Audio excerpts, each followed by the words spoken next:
At the annual Viridian Dynamics Gala, an event meant to celebrate my husband, he stood on stage, held his mistress's hand, and thanked me for being his inspiration.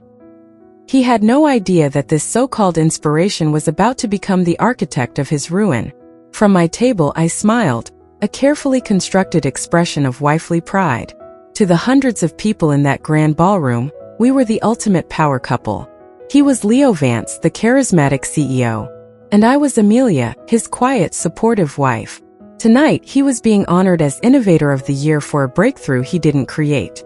My father, a scientist before he was a businessman, always taught me that observation is the purest form of understanding. He said that if you watch people long enough, they will always show you their true nature. And for the past year I had been watching Leo. They saw a doting wife. They didn't see the silent partner who held the very patents he was being celebrated for. He spoke of our journey, of building this company from the ground up, and the crowd applauded his fabricated history. He then turned to the woman standing beside him on stage, a young, ambitious PR consultant named Chloe. He squeezed her hand, a gesture so small, so intimate, that it screamed a truth louder than any formal announcement. "And to my wife Amelia," he said, his eyes finding mine across the room.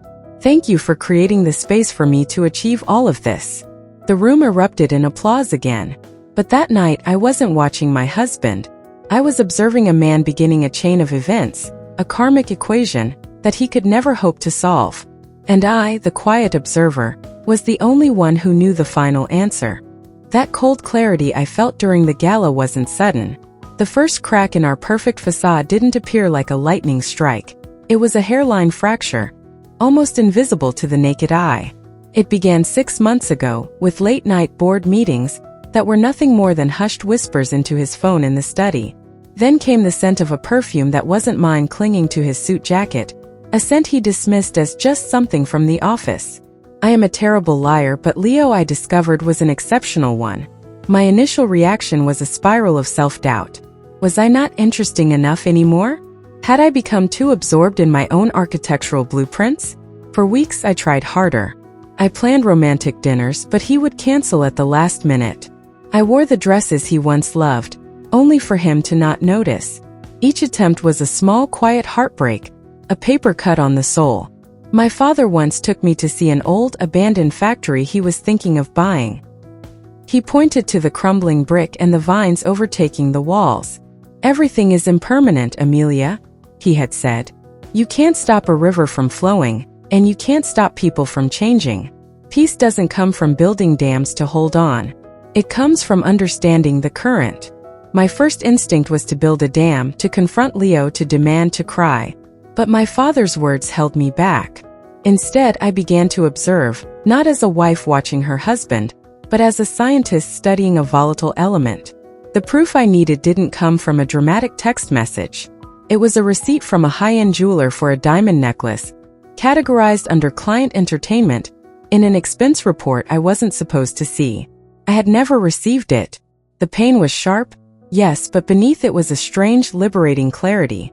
The marriage I had been fighting to save was already a ghost. I wasn't losing my husband. I was finally accepting that he was already gone. This wasn't an ending. It was a release. The grand ballroom of the Seattle Four Seasons was glittering. The theme of the gala was building the future. An irony so thick I could almost taste it with my champagne. Leo was magnetic on stage, a true maestro of the crowd. He spoke of synergy, of paradigm shifts, of the incredible growth Viridian Dynamics had seen under his leadership. He was a brilliant salesman, and the product he sold best was himself. He thanked the board, the investors, and his brilliant team. Then his voice softened. "But true innovation doesn't happen in a vacuum," he said. "It requires a true strategic partner." My breath didn't catch. My heart didn't race. It settled. I felt that profound sense of stillness my father spoke of, the kind you feel in the eye of a hurricane, while the world tears itself apart around you. Please join me in welcoming to the stage the brilliant mind behind our new public image, Ms. Chloe Sterling. Chloe walked up, radiant in a red dress, the color of a warning sign. While the room applauded his generosity in sharing the spotlight, I saw the act for what it was: a declaration of war disguised as a press release. He didn't announce an engagement. That would have been too simple, too messy. Instead, he did something far more insidious. He announced the launch of the Van Sterling Legacy Foundation, a new philanthropic arm of the company that they would co-chair. It was a public declaration of a permanent partnership, a future built for two, all wrapped in the noble guise of charity. And then came the masterstroke. To commemorate this partnership, Leo announced opening a velvet box. He presented her with a token of our shared vision. It was the diamond necklace, the one from the receipt, the one purchased with company money for client entertainment. He thought he was writing his own glorious chapter, but all I could see was the cause and its inevitable effect. He wasn't just disrespecting our marriage, he was defying a fundamental law of the universe. He was creating the very karma that would come to collect its debt, and the bill I knew would be astronomical. I let the applause wash over me for one long moment, a final act of observation. Then I calmly folded my linen napkin, placed it beside my untouched dessert, and stood. I didn't cause a scene. The truly powerful don't need to raise their voice. They simply change the room by leaving it. My exit was silent, a ghost slipping out of a party that had suddenly become awake. A few board members who knew my father shot me concerned glances, but I offered them a small, reassuring nod. They didn't understand yet, but they would. In the back of the car, the Seattle city lights blurred into streaks of fractured color. Arthur, my driver since before my father passed, didn't ask if I was okay. He knew me better than that. He simply met my eyes in the rearview mirror and asked, "The usual route home, Ms. Amelia, or the office?"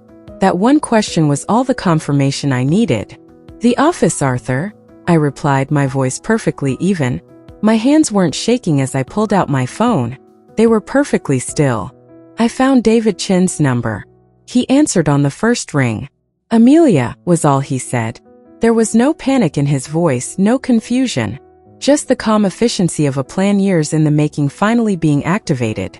"David," I said, watching the gleaming tower of Viridian Dynamics grow closer.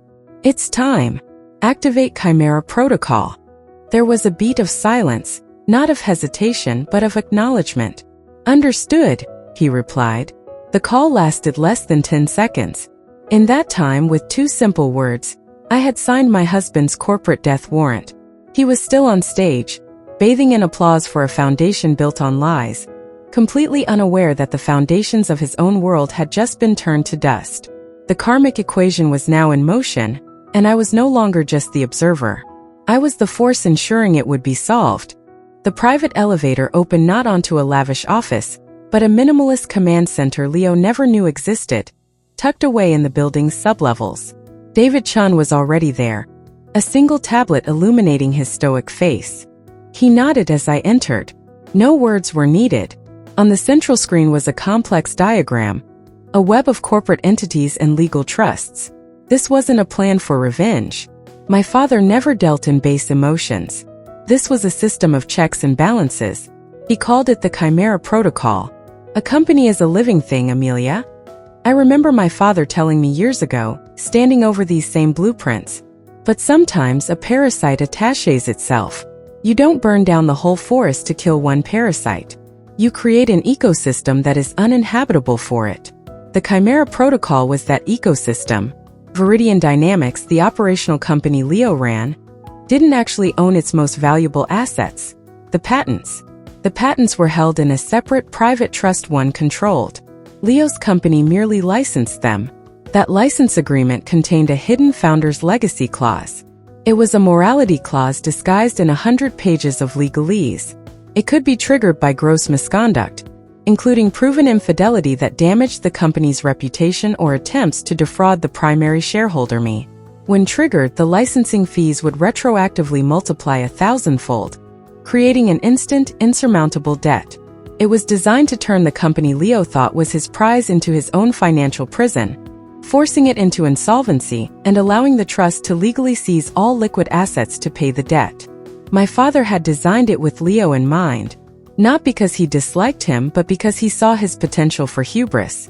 He saw the karma before the action was even committed. David pulled up the live financial feeds. "The protocol is working," he said. "His access is frozen. The debt has been triggered." By morning, on paper, Viridian dynamics will be worthless. Everything was proceeding perfectly. And in a story, that's when you should be most afraid. David's expression tightened as he swiped to a different screen. There's a problem, he said quietly. Leo was smarter than we gave him credit for. Or perhaps just more treacherous. It wasn't just about the affair or the money. For the past 6 months, Leo had been funneling R&D data, preliminary work on next-generation materials, to a new untraceable shell corporation registered in Delaware. He was trying to steal the future. The Chimera Protocol could bankrupt the main company, but it couldn't touch this ghost entity. He had found a loophole we never anticipated. For the first time that night, a sliver of ice slid down my spine. The equation had a new, unknown variable. Bankrupting him was one thing, but if he escaped with the seeds of my father's next great legacy, then he would still, in the end, win. The fight wasn't over. It had just become more complicated. Fear is a signal, not a cage. My father taught me that too. Tells you where the true battle lies. And my battle had just shifted from a corporate execution to a ghost hunt. For a moment, I let the coldness of the unknown wash over me. And then I let it go. Panic clouds judgment. Clarity demands stillness. David, I said, my voice calm again. I need everything. Every expense report, every travel log, every server access request from Leo for the past year. David nodded, his fingers already flying across the keyboard. Within minutes, a mountain of data appeared on my screen. To him, it was a spreadsheet of random corporate spending. To me, it was the blueprint of a secret life. As an architect, I was trained to see the structure beneath the facade. You don't find a building's weakness by looking at the decorative columns. You look for the load-bearing walls. I ignored the lavish dinners and first-class flights. Those were just noise designed to distract. I looked for the patterns in the silence, the small, repetitive expenses. A recurring charge for a specific coffee shop in Wilmington, Delaware, on days he was supposedly in Chicago. A monthly subscription to a niche data server service he had no business reason to use. He thought he was covering his tracks, but he was merely laying down a breadcrumb trail of his own arrogance. The pieces began to connect. The coffee shop in Delaware? A quick search showed it was across the street from a discreet law firm specializing in anonymous LLCs. The niche data server? I recognized the name from a tech journal. It was a boutique service known for its no questions asked privacy policy. He wasn't just hiding something, he was building something. But the final key, the twist that unlocked everything, was painfully human. He was arrogant. He used a variation of the same password for his secret server as he did for our home Wi-Fi. The only difference was adding Chloe's birth year to the end. It was a pathetic, sentimental gesture that would cost him everything. With a single click, I was in. And it was all there. Not just the stolen R&D data, but folders of emails between him and Chloe. The emails revealed more than a conspiracy. They revealed the pathetic depths of his insecurity. She's an artist locked in her own little world, he wrote to Chloe. She would never understand the pressure of real business. He needed to believe I was small so he could feel big. I laid out the evidence on the screen like an architectural drawing. The coffee shop was the foundation. The password was the key to the front door. The stolen data was the treasure inside. And the emails were his signed confession. He hadn't just built a shell corporation. He had meticulously designed the blueprints for his own conviction. And I, the architect he underestimated, was about to present his masterpiece to the world. Leo called the emergency board meeting the next morning. The boardroom smelled of expensive coffee and quiet desperation. The board members shifted in their leather chairs, summoned by a CEO who was about to unknowingly preside over his own execution. He stood at the head of the table, a picture of confidence, but I could see the slight tremor in his hand as he adjusted his tie. He was there to solidify his power. He thought he was the hunter. He began with a speech about bold new directions and painful but necessary restructuring, the kind of speech wolves give right before they raid the henhouse. He spoke of his vision, his strategy, and then he played his hand. As part of this new direction, and to avoid any future conflicts of interest during my amicable divorce proceedings, he said smoothly, I will be making a generous offer to buy out Amelia's inherited minority shares. He was trying to paint me as a nostalgic footnote in the company's history that needed to be tidied up. Leo moved faster than I anticipated. The morning of the board meeting, a courier delivered a slim, cold envelope to my doorstep. It wasn't a threat, it was a formal declaration. Inside were the divorce papers filed just hours before. He was trying to seize the narrative to paint himself as the one initiating the split, the one in control. It was a foolish, emotional move. A move made by a man who thought the battle was about our marriage. He didn't realize he had just handed me another weapon. Legal proof of his hostile intent, making the founder's legacy clause in our contract even more airtight. That was our cue. The doors opened silently. David and I walked in. The chatter stopped instantly. "Amelia," Leo said, his voice dripping with condescending surprise. "This is a closed board meeting." For 15 years, my voice had been absent from this room. So when I finally spoke, the silence was absolute. "Your authority to call this meeting is predicated on your role as CEO, Leo. A role that is about to be vacated." I gave David a nod. He didn't hand out folders. He simply used the remote to project a single document onto the main screen behind Leo. It wasn't a profit and loss statement. It was a single astronomical invoice. "What is this?" one of the board members asked, squinting at the screen. Leo laughed. "Some kind of accounting error, I'm sure. David, get this cleaned up." David didn't even look at Leo. He addressed the board. "It's not an error," he said, his voice flat. "It's a debt instrument from the Viridian Patent Trust, payable by Viridian Dynamics, for retroactive licensing fees, triggered by the founder's legacy clause." The room was filled with confused murmurs. I stood up. "The clause was triggered 2 nights ago at the gala," I stated calmly, "when company funds were used to publicly laud and gift a non-employee with whom the CEO is having an affair, thereby damaging the company's reputation. This is insane." Leo finally roared, his composure cracking. "This is my company. You can't just invent debt." "I'm not inventing it," I said, my voice cutting through his anger like glass. "I'm collecting it. The trust that holds this debt? I own it." The color drained from his face.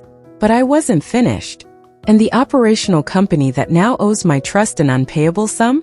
As of this morning, I have exercised my private options and now control 68% of its voting shares. You can't fight the owner of the trust that holds your debt. And you certainly can't remain CEO of a company when the majority shareholder has just lost all confidence in you." He stared at me, speechless, the gears in his mind grinding to a halt. "Gentlemen," I said, addressing the stunned board, "my father believed a leader should be tested before they are trusted. Mr. Vance has been in a 15-year-long job interview, and 2 nights ago he gave his final spectacular answer. He has failed." The silence in the room was a physical weight. Leo stared at me, his face a canvas of disbelief and fury. He opened his mouth, perhaps to argue, to threaten, but no words came out. I decided to help him. "You mentioned an amicable divorce earlier, Leo." I began, my tone conversational. "I received the papers from your lawyer this morning." It was a bold, aggressive move, designed to put me on the defensive and force a quick settlement. I let my gaze sweep across the now very attentive board members. He was trying to establish a narrative where he was the one in control. It was a classic tactic. But he made a fatal error. "The divorce is a personal matter," he finally managed to stammer out. "It has no bearing on this company." "On the contrary," I replied smoothly, "it has every bearing. That legal filing was proof of hostile intent, making the founder's legacy clause I mentioned even more airtight.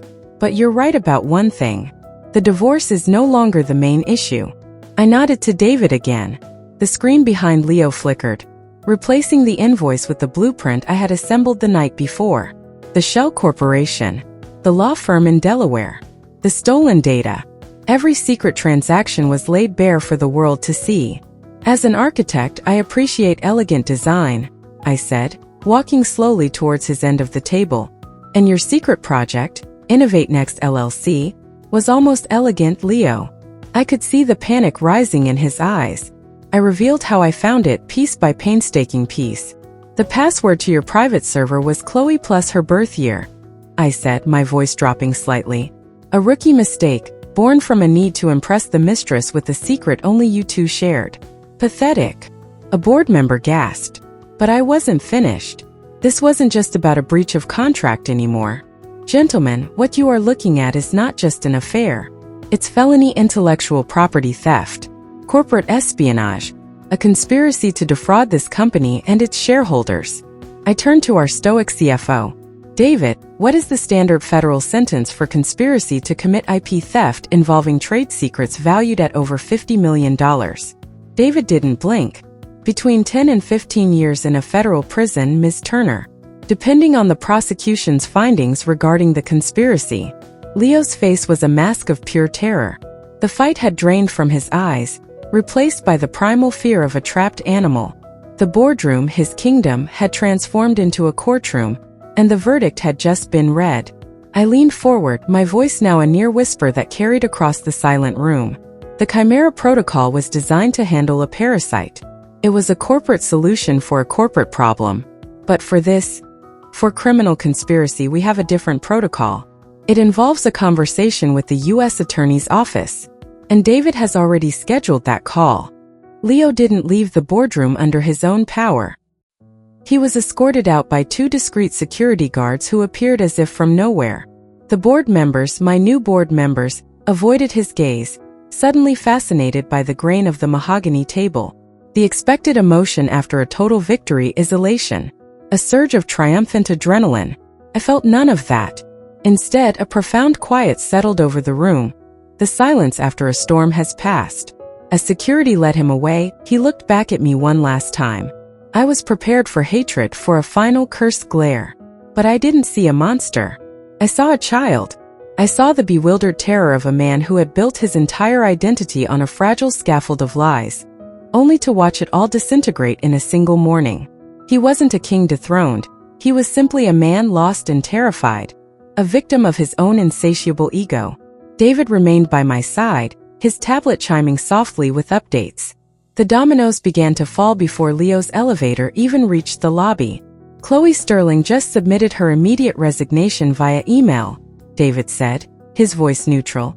Security footage shows her leaving her apartment with 2 large suitcases 10 minutes ago. She wasn't a co-conspirator in the end. She was just an opportunist who had bet on the wrong king, and she was smart enough to know when to fold. A moment later, my own email pinged.